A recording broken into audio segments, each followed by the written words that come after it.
Et fois Shelema Beth Hashem de Hadaya Bat Dvora, Ezrat Hashem, tous les malades d'Israël. Ezrat Hashem. Alors écoutez bien. Donc on avait vu ce que nous dit le Rav d'Esther par rapport à Torah, Ika, et qui lui disait, donc il nous disait le Rav d'Esther que le Ika Kabbalat Torah ou Balev. Oui. Ika Kabbalat Torah ou Balev. Balev. Faut arrêter de mettre des écrans entre nous et la Torah. Après on se demande pourquoi ça avance pas, pourquoi on n'avance pas, pourquoi on comprend pas, pourquoi on ressent pas, pourquoi on est... T'as compris? Balev.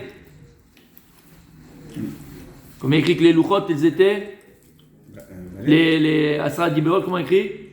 Charout. Charout à la louchot. Il a fait... C'est quoi Charout? Quelle différence entre eux? Pourquoi il n'a pas écrit? Il a pris de l'encre, il écrit sur les louchot. Charout, c'est quoi? Gravé. Ça s'en va pas. Exactement. Le seul moyen de l'enlever, c'est de le casser. Ouais. Ce qu'il a fait. T'as compris? Mais t'as compris? Il faut que la Torah elle soit gravée dans notre cœur, pas écrite. Parce que des fois, on fait, c'est la différence avec Sota. Exactement. C'est le stylo magique. Tu te rappelles les effaceurs là qu'on avait? Ah, un corrector. Tu te 3 rappelles? bouteilles, bleu, blanc, rouge. Tu te rappelles ou pas? T'as connu ça, toi? Ah, ya baba. 3 bouteilles de corrector, bleu, blanc, rouge. Non. Qu'est-ce qu'on fait, nous? Stylo. On l'écrit simplement pendant, 8 mois, on l'écrit. Crayon noir. Et après, La gomme. pendant 2 mois, on l'efface, juillet, août. Il n'y a pas de Torah. J'en ai pas. Tout est permis. J'en ai eu pas. On l'efface. Donc il y a des moments où on efface la Torah. Ou quand dans ton business. Hein? Dans le business, là, bon, écoute, 2 minutes, là, il n'y a pas de Shulchan Aruch. Là, on y va. Allez, tac, je te vends n'importe même il y a un truc qui n'existe pas, je te le vends. Ouais. T'as compris? Si la Torah elle est gravée dans ton cœur, comme on a dit le cours dernier, c'est que tu vis en fonction de la Torah que tu as appris. Tu es Torah, elle est gravée dans ton cœur, elle fait partie de toi. Et bien que ton bras, tu ne veux pas le laisser à la maison une fois. Tu me dis, tu sais quoi, il me fatigue aujourd'hui, je laisse à la maison mon bras. J'ai pas envie, je le prends pas avec moi aujourd'hui. Un petit peu, tu ne Rien pas. que le fait le matin déjà, si on met pas les filines, on ressent toute la journée. Exactement comme ça. Il y en a, ils disent Exactement. ça coûte un bras. Ça coûte un bras. T'as compris, Rabbi Daniel? Il a fait. Et il dit, le Rav d'Esther, il continue, il dit, mais ça prime al Baalatania. On raconte sur le Baalatania. Chez Ra'a Gadol Echad. Une fois, il a vu un Gadol Echad, quelqu'un de Chashou Meod, Gadol Batora. Rabbi Elisha Shmo. Mais on a son nom. Il s'appelait Rabbi Elisha. Ah, Ben Abouya. Non, ça c'est Tanaïm. Pas du tout la même époque. Chez Piresh Shugi Achad Begmara Delo Kirashi. Et il était en train d'expliquer une Gemara, mais il n'expliquait pas comme Rashi. Il a expliqué comme lui il a expliqué. Ou Kshishaluhu Alzot. Et quand le Baal Tanya il lui a posé la question, il lui a demandé la question, comment tu expliques toi comme ça? Rashi dit pas ça du tout. Amar Shishivim Panim la Torah. Vous Bedoro, Kirashi Bedoro. Et il a répondu, ce Rav Elisha, il a dit, il y a Shivim Panim la Torah. Qu'est-ce qu'il y a? Et moi, comme Rachid était à sa génération, il expliquait comme ça. Moi, à ma génération, j'explique comme ça. Mais il dit, Adam Gadol, c'était pas un rigolo, c'était un Gadol. Et Shivlo Balatania, il a répondu le Balatania. Hen Katou, c'est vrai qu'il a écrit. Megillat Sefer. Vuktuva Panim Bachor. Il écrit que la Torah, elle appelait Megillat Sefer. Et Vuktuva Panim Bachor. Elle est écrite face, comment on dit? Recto verso. Recto verso. Il n'y a pas un autre mot face et... C'est ça. Recto verso, Dans les c'est deux d'un sens. côté de l'autre. Dans les deux Un sens. autre mot, je suis pas fou. Un palindrome. Face et... Dans la note verte, comment Ah non, pile et face. Bon, c'est autre chose, ouais, c'est pile et face. Mais bon, comme tu as dit quoi, recto? Verso. Recto verso. Panim ve'achor, devant et derrière. Voilà, c'est ça. La Torah, Recto verso. elle a 2 visages. Panim ve'achor. C'est écrit dans Ezechiel. Ou keneget shivim panim digdusha, yesh gam shivim panim d'achoraim. Et qu'est-ce qu'il vient dire ici le verset? Victor panim ve'achor. C'est que la même manière qu'on te dit shivim panim la Torah elle a 70 facettes. C'est-à-dire que tu peux expliquer quelque chose en 70 manières différentes. Il y a 70 visions, façons de voir, une souga de la Gemara, une explication du Chumash. La Torah elle a 70 facettes, 70 explications entre guillemets. Mais la manière qu'il y a 70 facettes, mitzad akdusha, mitzad de la sainteté, il y a 70 facettes, mitzad achoraim toujours, zel umadze asa elokim. Il y a 70 facettes, mitzad asitra chara des forces du mal de la Touma. C'est ça qu'il y a écrit, Ktuva panim vachor. C'est que de la même manière que tu peux expliquer la Torah avec Shivim Panim Amitihim, il y a 70 facettes qui sont complètement, il erroné. Opposé. Et il lui a répondu le Balatania au Pirouchra Imachoreim.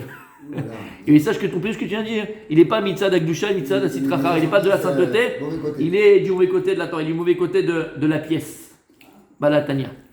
D'où on apprend ça, il ramène ici Misichot Arabim Lubavitch, New York. Parce que le Rav Dessler était très proche.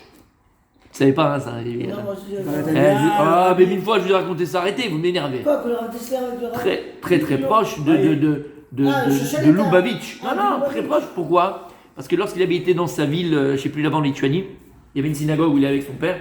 Elle a dû fermer sa synagogue.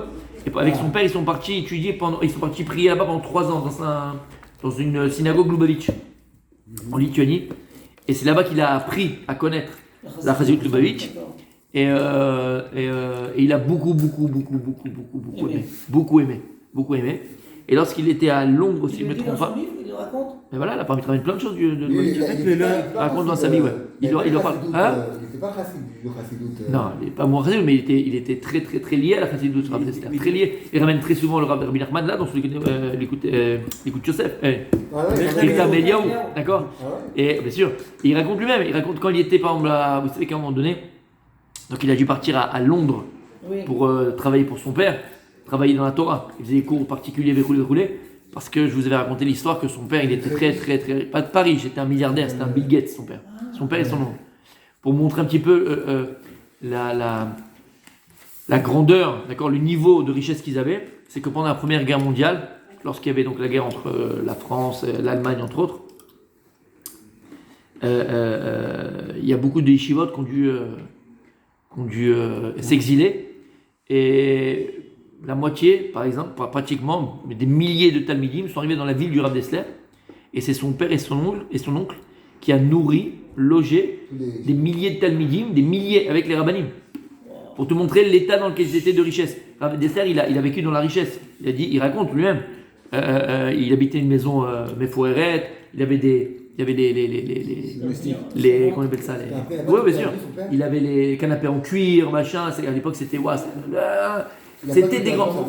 Il a fait. Amen. Il y a plein d'histoires. Il y a une histoire avec le Saba Minoverdok, parce que c'était à cette époque-là où ils accueillaient beaucoup de Talmidei Chacham, de Tzadikim, de Gdolim. À l'époque, son père, et il a passé un Shabbat chez eux. Et le Saba Minoverdok, lui, c'est l'opposé complet. Lui, le Saba Minoverdok, il dit que l'argent, c'est l'antithèse de la Torah. On ne peut pas avoir de l'argent et être dans la Torah. Parce qu'à partir du moment où tu as de l'argent, tu vas avoir l'état à vote et tu vas vouloir Lui, c'est comme ça. C'était sa chita du. Mais et on disait à son père, qui vient de Saba Mikelem, celui qui ne connaît pas l'histoire de Kelem, du Saba Mikelem, il ne comprend pas. Vous avez déjà vu une photo du Saba Mikelem? Non. Il a avec un menton fourrure, beau. Ouais, il dit c'est quoi la Torah? C'est quoi la Torah? Noble, un noble, tu vois, un noble. Ah, d'une visage et plus classe, quoi, le chapeau.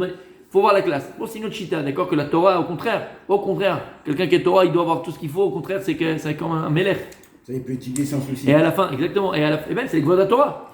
Et à la fin de son Shabbat, le Saba Minoverdok a passé là-bas son Shabbat dans le luxe qui était antithèse de lui. Il était en plus dur. Il cachait pas ses trucs. Il était très dur. Il y a Madrigat Adam qui l'a écrit sur Maniero. Il a écrit Madrigat Adam. Ça dit qu'il faut qu'on étudie ensemble. C'est magnifique sur le bitachon. Moi, il m'a beaucoup aidé dans la mida de bitachon. Je me suis inspiré, si je peux, à mon tout petit niveau, du Saba Minoverdok, mais on n'est à rien du tout par rapport à lui, rien du tout. Mais c'est extraordinaire cette mida de bitachon. En tout cas, à la fin du Shabbat, qu'est-ce qu'il a fait? Il a enlevé ses chaussures. Il est monté sur les canapés en cuir. Il a sauté dessus. Pourquoi il a fait ça? Pour montrer la Hevel Avalim, pour montrer que ça sert à rien. Moi, je suis pas d'accord. Ouais, à son père. Et son père, il s'est pas démonté. Il dit, mon père, il s'est pas démonté. Et mon père, c'est pas qu'il a dit oui, excuse-moi, pardon, pas du tout. Il dit, je t'ai drachim, yesh ba'adam. Toi, t'as suivi ce derrière là. Moi, j'ai ce derrière là. Au contraire, c'est pas sauter. Ça n'est pas un chita qu'on fait. Vraiment, t'as un derrière. Faut être à fond dans ton derrière. C'est vrai que ça doit être plus dur de servir Hachem dans Kilo. Non. Quand il y a beaucoup plus de. Ça dépend. Plus de Isayon. Donc avec l'argent et plus de pourquoi elle n'a pas dit ça dans la pauvreté? Si, c'est pareil. Moi, j'ai juste une chose, il faut avoir un derrière. Et il faut connaître sa maout, exactement. Mais je vais te dire une erreur. Quand est-ce qu'on est plus proche d'Hachem? Quand est-ce qu'on a plus besoin qu'il y a d'Hachem? Nirali, je faisais dans la pauvreté. côté, il que ce soit un peu. Le nachon, parce que d'un côté on dit que le plus grand nisayon c'est celui de la richesse. Donc c'est le nachon. Monsieur, il y avait quand il y avait des grands qui étaient très riches. Rabbi Tarfon était très riche. Il y avait. Rabbi Yehuda Hanassi, il était très riche. J'ai eu plus grand Rabbi Hanassi. Rabbi Akiva, il était un milliardaire à la fin de sa vie. Chacun ce qu'il a. Moshe Rabbeinu. Il n'y a pas une plus riche que Moshe Rabbeinu. Lama. Tu comprends? C'est le nachon. C'est kol echad lefi haderech shelo. Yesh derech veyesh derech. C'est-à-dire, il faut juste apprendre à connaître la maout de son âme. On ne vient pas tous du même shoresh, et chacun y a un avoda propre à lui. Ça me rappelle le Rav Chaikin, le Rav Chaikin, quand il a fait un voyage en Israël, il est parti voir tous les gdolés Israël. Et il en a vu certains. Quand une fois il est sorti d'un gadol Israël, il avait une maison mefoeret, une maison en marbre, machin, un truc de fou. Et quand il est sorti là-bas, il était heureux, il était content, il a dit ah, Zekvod Torah, voilà qui mérite, voilà qui est truc, machin et tout. T'as déjà vu la maison du Rav Chaikin avec Clément? Non. On va visiter, tu peux toujours aller, il est là-bas, son fils, ça, tu peux aller, tu peux monter, d'accord? Avec tous les gosses qu'ils avaient quoi? Le salon, il fait la moitié de cette pièce-là. D'accord? C'est. Rien n'a bougé depuis, d'accord? C'est tout petit, c'est pas grand, c'est vraiment. Sa femme, elle a dit, dis-moi, c'est une femme, elle a besoin comme d'une maison belle, est-ce que tu veux? Pas que c'est moche, mais. Et là, il a vu que son mari il est sorti de la maison avec le truc en marbre, le machin, un truc de fou. Et il a dit, c'est que votre Torah, il était machin. Il dit, alors, pour lui étudier, et pour nous, il n'y a pas besoin. Il dit, non, lui, il mérite. C'est pas le même bruit, c'est Lui, c'est pour lui. Ouais, ça veut dire que moi, je sais pas ma main, c'est pas mon truc, c'est pas mon travail, c'est pas pour moi, c'est pas pour nous. Mais je suis très content pour lui, lui, il mérite. Tu comprends? Et avoir cette vision, voilà. Voilà. Shamata, Adam, c'est la date. Quelqu'un, chaque personne, elle doit savoir la ma'out de sa neshama, la ma'out de son nefesh. Et en fonction de ça, il faut qu'il agisse. Il faut un derech. Et à partir du moment où tu as un derech, ça marche. N'importe lequel, ça marche. Parce que tu y crois. Voilà. C'est tout ça, derech hanechona. Le derech hanechona, c'est qu'il nous amène tous vers. Le derech hanechona, c'est le derech qui nous amène tous à Avodat Hashem be'emet. À nous réaliser dans cette Avodat Hashem et glorifier le nom de Dieu. Alors il a répondu comme ça, d'accord, donc l'Rav Dessler, je termine, d'accord, quand il était à Londres, il avait un petit studio comme ça, et il partageait ce studio avec un Rav qui s'appelait le Rav Horowitz, et c'était un Lubavitch. Et il raconte que pendant toute cette période-là, il a beaucoup étudié avec ce Rav-là, ça l'a transformé son étude, ça a transformé sa vie, il a étudié le Tanya beaucoup. Et il y a deux correspondances du Rav Dessler avec le Rabbi Lubavitch, qui était dans le sud de la France, qui était à Nice. À ce moment-là. À ce moment-là. Parce qu'ils ont eu une question qu'ils n'ont pas réussi à répondre dans le Baal HaTanya. Ils ont écrit, ils savaient que le gendre du Rabbi de l'époque, il était à Nice. Ils ont écrit, et ils ont deux réponses, et il répond à Rav Dessler, le Rabbi. Rav Dessler, il a posé la question à qui? Deux lettres au Rabbi Lubavitch. C'était encore le gendre. Il était en France. Avant qu'il soit le rabbi. Voilà. Quand il s'est sauvé d'Allemagne, de Russie, du RSS, pendant la guerre, il était en France. Et donc il y a deux correspondances avec le Rabbi. Donc le Rav Dessler amène beaucoup on a beaucoup de Chassidut dans le Rav Dessler, beaucoup de Chassidut. Et je pense quoi, et c'est pour ça qu'il a un tel impact.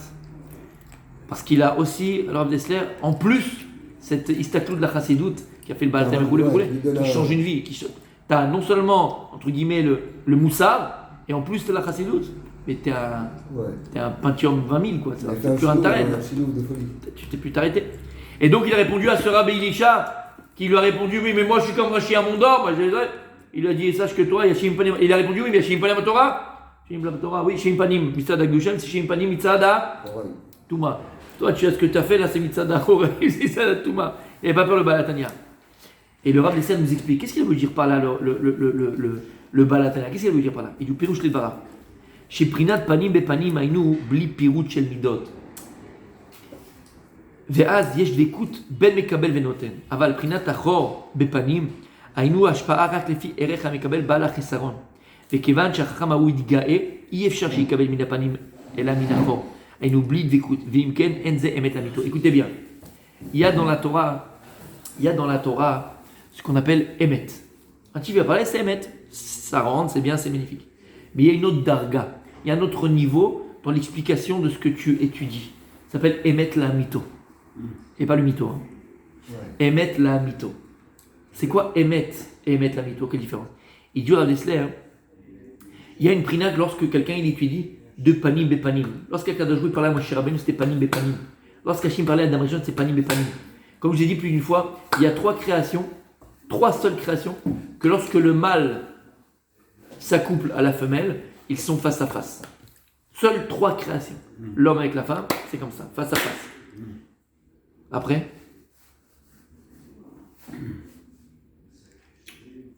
Moi, j'en vois pas d'autres. trois. Des êtres humains?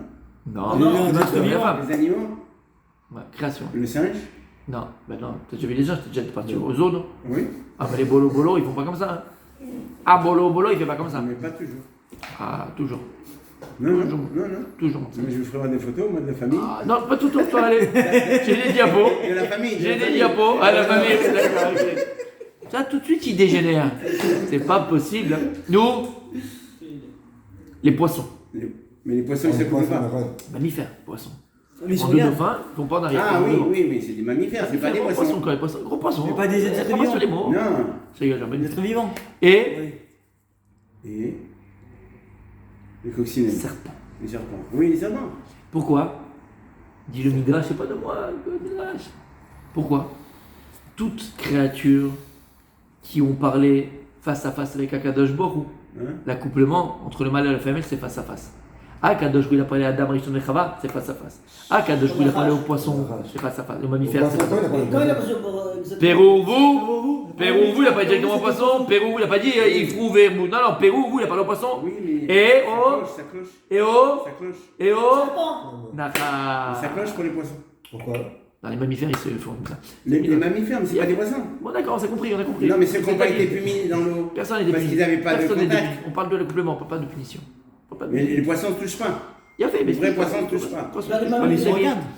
C'est pas des poissons. Ça, là. D'accord, les dagim, ils appellent ça dagim dans le Midrash. Contact Qu'est-ce que je vais faire visuel. moi? Je vais rien faire, ils appellent ça dagim. Il y a le contact Après, qu'est-ce qu'on a dit? Le Nachash. Pourquoi? Parce qu'il a parlé Il a parlé avec Kadosh face à face. T'as compris ou pas?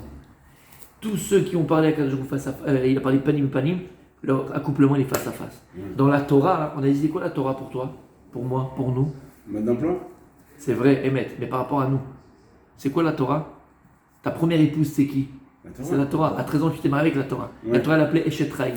La Torah elle appelée Eshet Raïl, c'est-à-dire que lorsqu'on va étudier la Torah, il va avoir C'est ça. cette dvekut Torah. De manière que lorsque un homme va faire dvekut avec sa femme, va s'attacher avec sa femme, peut-être panim et panim, il y a dvekut, nishuk, zivug, ben pareil avec la Torah. La Torah Akdosha, il y a tout ce processus, il le Zohar Kadosh, exactement comme une femme.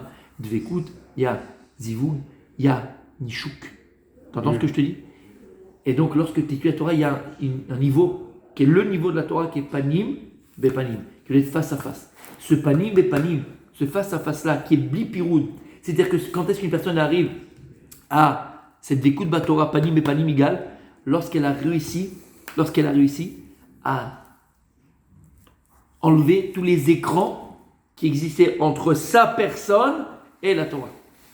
Et avec une femme, lorsque tu vas avec ta femme, si tu penses à ta personne, si tu penses à ton plaisir, si tu penses à ta petite soirée que tu vas passer, à la petite heure que tu vas kiffer, si tu te mets toi en avant,